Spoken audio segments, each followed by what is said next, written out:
Magandang umaga po mga ka-STL. Narito na po ang resulta ng STL Bataan para sa araw na to, November 3, 2024. First draw, naway ang mga natayan nyo pong mga numero kanina ay manalo nawa ngayong umagang ito, 11 AM. Kaya kunin nyo na po ang inyong mga tickets. Narito na po ang resulta. Para po sa STL Bataan, first draw result, 11 AM ang mga numerong nanalo.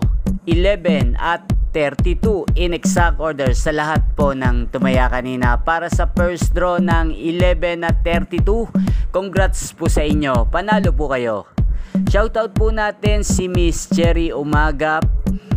Shoutout po madam, naway nasa mabuti po kayong kalagayan at manalo po kayo ngayong araw na to. Maraming salamat po sa panonood nyo sa aking channel. Huwag pong kalimutang mag-subscribe. Thank you for watching.